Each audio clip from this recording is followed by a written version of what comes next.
I'd like to introduce Tammy Turley, who's the Executive Director of Mostly Mutts, and today I'm going to ask her some questions.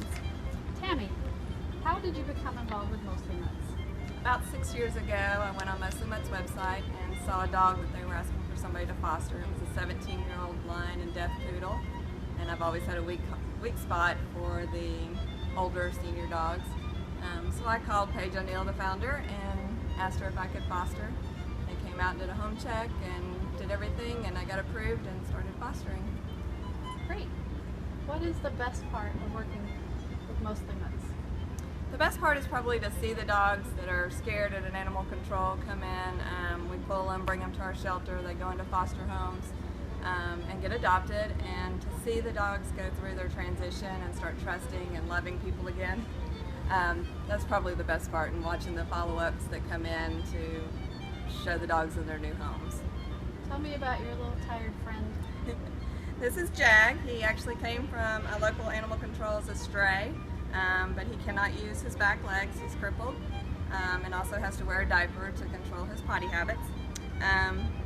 But he's just a total love bug. He doesn't know he's handicapped. He scoots around the house and gets around just fine. I think he's a little bored of the video. But he's a sweet dog and still looking for his forever home. Recently, I read that you were able to buy the warehouse where the shelter is located, and that you have some big plans to build out and renovate, and you are trying to raise money for that. Tell me a little bit about it. We are. We're so excited that we bought the building, and now we're ready to build out to make an actual quarantine section so the dogs aren't cross-contaminated. And have an intake room so that we can bring the dogs in, give them their baths, do all the medical stuff, and then get them into their warehouse or get them into their room. We will also have a meet and greet section that you can bring your dog and actually meet a dog that you might be interested in. So we're very excited about all the new stuff. Right now you can have only 20 dogs in the shelter at a time, and all the other dogs are in foster homes. Once you build out, how many dogs will you be allowed to shelter at one time? We're still going to try to keep it no more than 25. We want our dogs in foster homes, so that's the main goal, is to get them into a home. That's where you really learn about their personalities and what type of home that they need to be in for the rest of their life. But it will, right now, really at this we can hold up to 20, but we try to keep it at 15. So and that also increase. helps the volunteers that come and work all the shifts, because there's not too many dogs. Right. And you're going to need approximately how much money to finish your build out? We're estimating at $100,000. We have lots of volunteers that will do the work and are ready to jump in and help. But we're looking for plumbers and electricians and stuff like that. We've also reached out to several companies for materials, so that the more we get donated, the cheaper it will be. Sounds wonderful. Now that's all the fun part, but what about the sad times, and what do you think is the most difficult thing that you encounter when you rescue dogs? Probably working with people that don't want their dogs anymore. There's so many people that just discard them as trash. They're done with them. They can't get them housebroken, or they bark too much, or we had one turned in that they said because it smells, you know.